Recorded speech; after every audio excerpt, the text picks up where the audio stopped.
শীত এলেই কলকাতার বাতাসে একটা আলাদা গন্ধ ভেসে আসে। আর সেই গন্ধ যদি হয় নতুন বইয়ের, নতুন শব্দের, তাহলে বুঝে যাবেন আবার বছর পেরিয়ে শুরু হয়ে গেছে কলকাতা বইমেলা। নমস্কার বন্ধুরা, আমি আছি ৪৯তম আন্তর্জাতিক কলকাতা বইমেলায়, যেখানে শুধু বই পড়া নয়, বই এখানে অনুভব করা হয়। যদি আপনি বইপ্রেমী হন, তাহলে এটি আপনার জন্য সবচেয়ে উপযুক্ত জায়গা। ময়দান থেকে মিলন মেলা, আর এখন সল্টলেক সেন্ট্রাল পার্ক। জায়গা বদলালেও বদলায়নি কলকাতা বইমেলার আত্মা। এই মেলায় ঢুকলেই প্রথমে যেটা চোখে পড়ে তা হলো সারি সারি বইয়ের স্টল আর বইপ্রেমী মানুষের ঢল। এখানে কেউ বই খুঁজতে আসে, কেউ আসে লেখকের অটোগ্রাফ নিতে, আবার কেউ শুধুই এই পরিবেশটা অনুভব করতে আসে। ছোট থেকে বড় সব বয়সের মানুষ এখানে সমানভাবে বইয়ের প্রেমে পড়ে।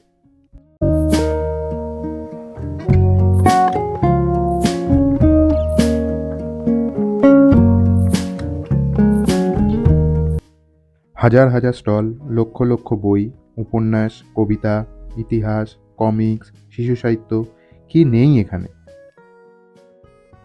নতুন লেখকের পাশাপাশি পুরনো কিংবদন্তি লেখকদের বইও আজও সমান জনপ্রিয়। অনেকেই বছরে একবার বই কেনে শুধু এই বইমেলায় আসার জন্য। ১৯৭৬ সালে শুরু হয় এই আন্তর্জাতিক কলকাতা বইমেলা। লন্ডনের পরেই আজও এটি পৃথিবীর দ্বিতীয় বৃহত্তম বইমেলা। কিন্তু সংখ্যার হিসাব ছাড়িয়ে এ মেলা বেঁচে থাকে মানুষের মনে। কলকাতা বইমেলা আন্তর্জাতিক কারণেই আলাদা। প্রতি বছরই আলাদা আলাদা দেশ এখানে তাদের সাহিত্য এবং সংস্কৃতি নিয়ে আসে। আর বিদেশি প্যাভিলিয়নগুলো ঘুরলেই বোঝা যায় বই আসলে কোনো সীমান্ত মানে না।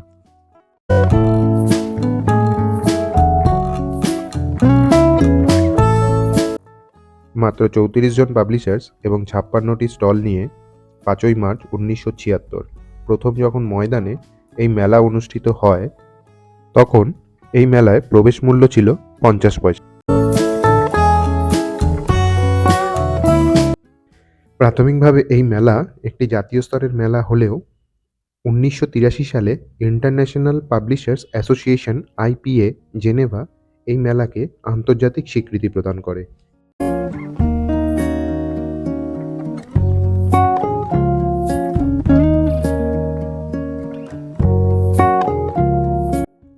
প্রাথমিকভাবে ১৯৯১ সাল থেকে এই বইমেলা ভারতের বিভিন্ন অঙ্গরাজ্যগুলিকে কেন্দ্র করে থিম করা হতো।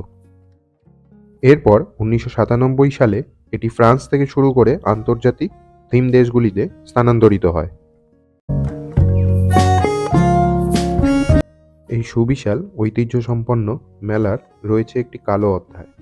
১৯৯৭ সালে একবার এক বিশাল অগ্নিকাণ্ডে মেলার ষষ্ঠ দিনে ১/৩ সহ প্রায় লক্ষাধিক বই নষ্ট হয়ে যায়। বর্তমানে এই মেলা যথেষ্ট উন্নত এবং আধুনিক। তাছাড়াও প্রয়োজনীয় সাবধানতা অবলম্বন করা হয় এই মেলাকে সুষ্ঠুভাবে পরিচালনা করতে।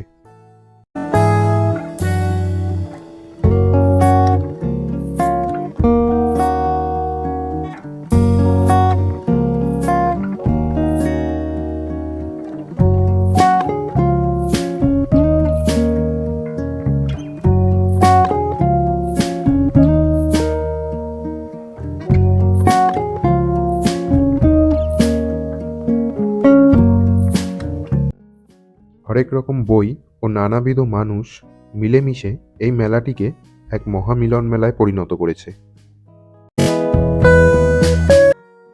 কলকাতা বইমেলা, যেখানে লেখক আর পাঠকের মধ্যে কোনো দূরত্ব নেই।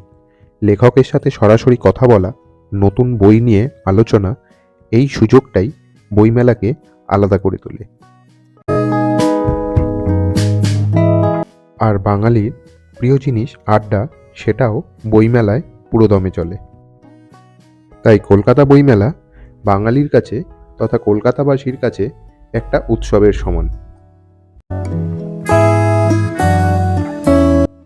নাবালক থেকে সাবালক হয়ে যাওয়া কলকাতা বইমেলার বয়স ৪৯তম বর্ষ। আর ৪৯তম বর্ষে কলকাতা বইমেলার theme Argentina.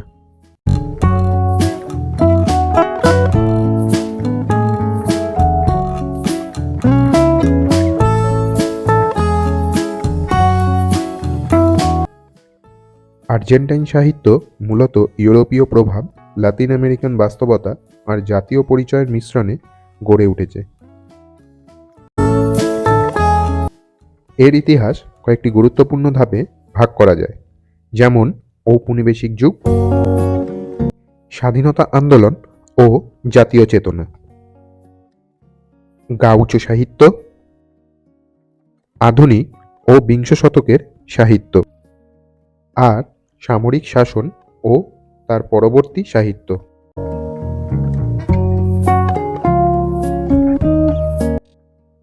George Luis Borges, Victoria Ocampo, Roberto Arlt, Horacio Quiroga, Martin Fierro, Pope Francis এইসব সাহিত্যিকরা না থাকলে আর্জেন্টাইন সাহিত্যটা অসম্পূর্ণই থেকে যেত।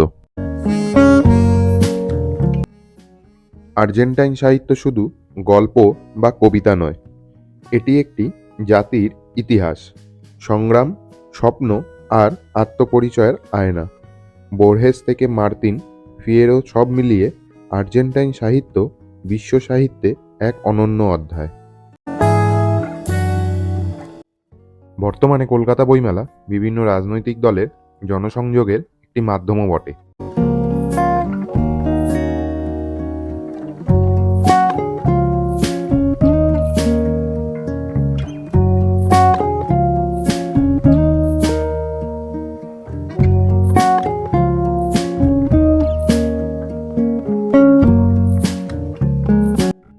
দুর্গাপুজোর পর কলকাতা বইমেলা সম্ভবত বাংলার সর্বশ্রেষ্ঠ উৎসব।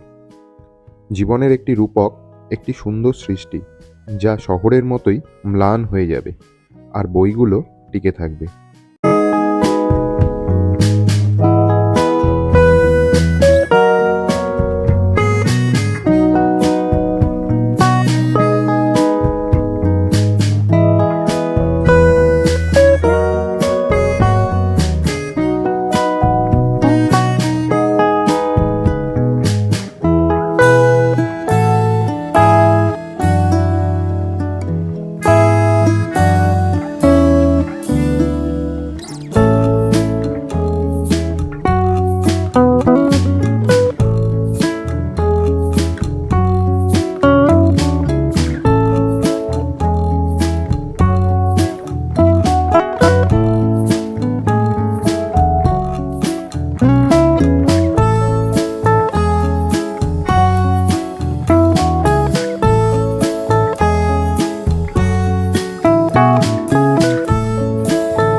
বইয়ের পাশাপাশি খাবারের কথাও বলতেই হয়। ফুচকা, চা, কফি, বই দেখতে দেখতে এই ছোট ছোট আনন্দই মেলাটিকে পরিপূর্ণ করে তোলে। কলকাতা বইমেলা মানেই অনেকের কাছেই ছোটবেলার স্মৃতি। বাবা মায়ের হাত ধরে প্রথম বই কেনা, প্রথম নিজের পছন্দের লেখকের সাথে দেখা হওয়া, এই স্মৃতিগুলোই মেলাটিকে বাঁচিয়ে রেখেছে। এটা শুধুমাত্র বই কেনা বেচার জায়গা নয়, এটা বাঙালির কাছে একটি অনুভূতির জায়গা। তো বন্ধুরা, এই ছিল আমার ৪৯তম আন্তর্জাতিক কলকাতা বইমেলার ব্লগ। আপনাদের প্রিয় লেখক বা বইমেলার স্মৃতি কমেন্টে জানাতে ভুলবেন না। আর ভিডিওটি ভালো লাগলে লাইক, শেয়ার ও ও সাবস্ক্রাইব করার অনুরোধ রইল। ভালো থাকবেন। আবার দেখা হবে নতুন ব্লগে।